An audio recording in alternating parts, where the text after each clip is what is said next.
Unidad 3, esfuerzos y deformación.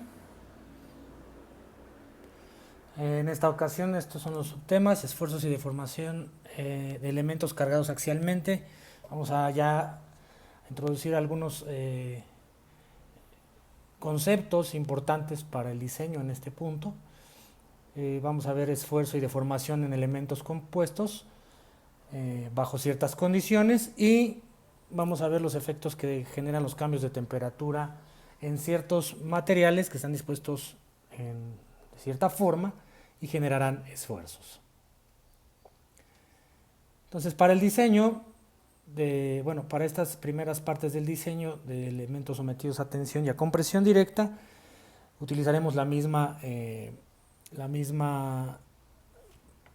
fórmula y nuestras condiciones será que sea un miembro recto, quiere decir que su perfil, su área de sección transversal sea la misma, como lo comentamos aquí, que sea un material homogéneo, que no tenga cambios o partes huecas o en el defecto de algún tipo de metal que su conformación de grano sea homogénea. La carga aplicada sobre el eje axial para evitar la tendencia a la flexión, o sea que sea tensión o compresión directa. Y si es compresión, que sean miembros que tengan una longitud corta. Entonces, hablamos ya del factor de diseño. El esfuerzo de diseño es ese nivel de esfuerzo que puede desarrollarse en un material al mismo tiempo que se garantiza que se carga seguro. El valor N, que es el factor de diseño, se divide en la resistencia reportada de un material para obtener un esfuerzo de diseño que será la sigma D.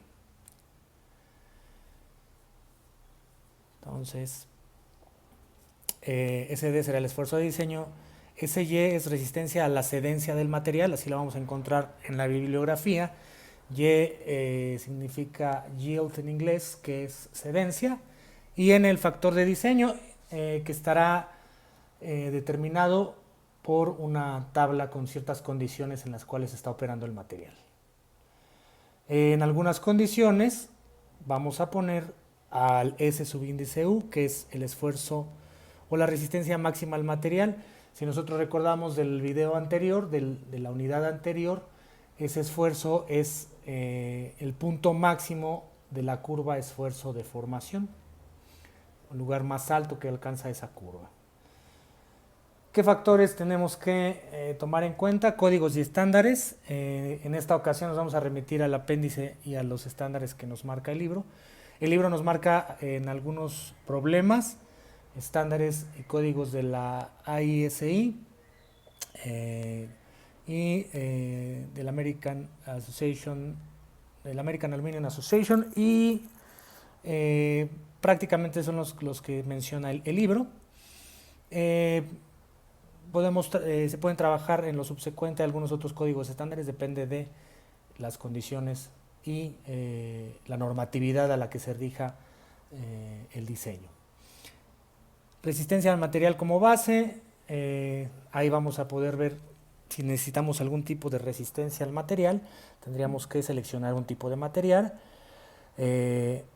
La forma de carga, cómo es la carga, si es estática, si es repetida o si es de golpe o impacto.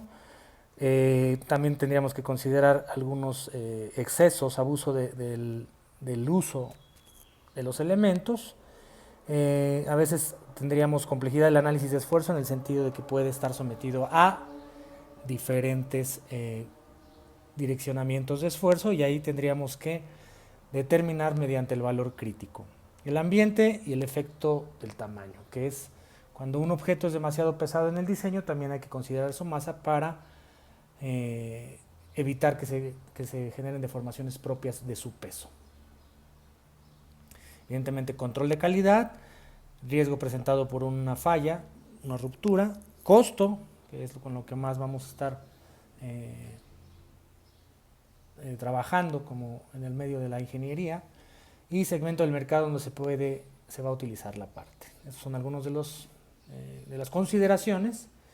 Y esta es la tabla que comento, en donde en la primera columna nos vamos a abocar a el tipo de carga, si es estática, si es repetida o es de impacto o choque. Después, en estas dos columnas veremos una diferencia entre el material dúctil y los materiales frágiles, como pueden ser los cerámicos o algunas maderas.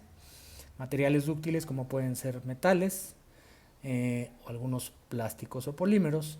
Entonces, si nos damos cuenta, en casi todos o en su mayoría se utiliza el esfuerzo máximo, SU, y solamente el de excedencia en carga estática de material dúctil. Entonces, si nosotros vemos, va aumentando, porque lo que va haciendo es, de estática repetido es más crítico las condiciones de operación, y de repetida impacto o choque será algo mucho más crítico. Entonces, por eso van aumentando esos factores de diseño. Mientras más críticas sean las condiciones, el factor de diseño tiene que ser mayor.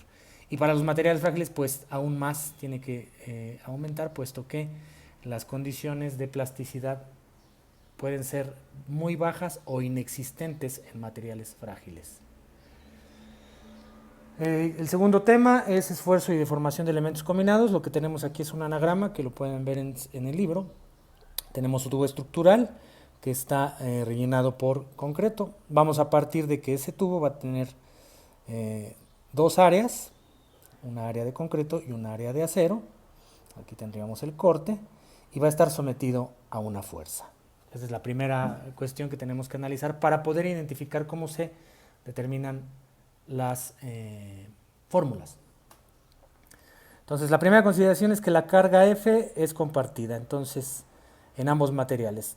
La fuerza total será compartida con el acero, subíndice S, steel, y del concreto, subíndice C.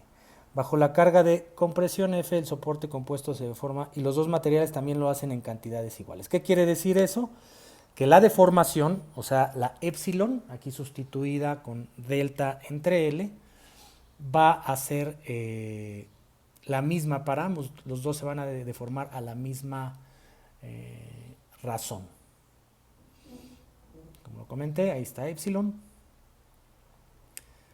Si yo lo sustituyo con la fórmula del módulo de elasticidad, vemos que el esfuerzo, la relación será del esfuerzo entre el módulo de elasticidad de cada material y mantendrían una relación constante. Yo de aquí lo que hago es despejar para dejar en términos de un material como variable dependiente, dependiendo de los factores de la segunda. Y esta va a ser nuestra primera fórmula. Después, con respecto a la fuerza, sabemos que la fuerza será una fuerza total que se va a distribuir tanto en el acero como en el concreto. Y de aquí lo que tenemos es nuestras dos fórmulas de esfuerzo para cada uno de los dos elementos. Lo que hacemos es despejar a la fuerza y esas dos las vamos a sustituir en la ecuación de arriba, de tal manera que nos queda esta ecuación. Tomamos nuestra primera ecuación de sigma del acero y lo que tendríamos que hacer es sustituirla en la ecuación de abajo. Posteriormente lo que hacemos es despejar a la sigma del concreto. Si nosotros hiciéramos ese despeje de manera detallada, nos quedaría esta ecuación.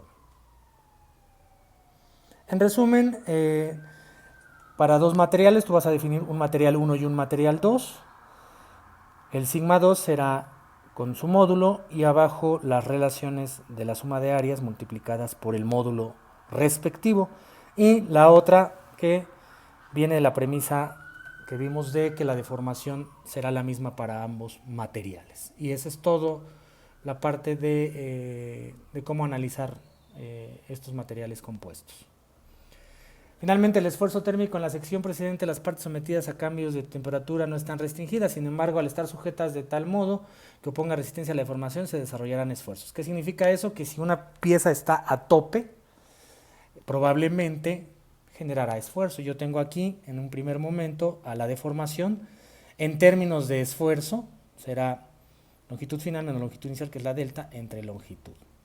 Y sabemos que esa deformación, en términos del cambio de temperatura, como se vio en expansión térmica en otros temas de física, nos dice que es el coeficiente de expansión térmica por la longitud por la delta de temperatura, pero como está la L en ambas partes, arriba y abajo, se simplifica y lo que nos dice es que la deformación será igual a el coeficiente de temperatura, ese lo dará una tabla en específico, que la veremos más adelante, diríamos en qué página está del libro, por la incremento o decremento de temperatura.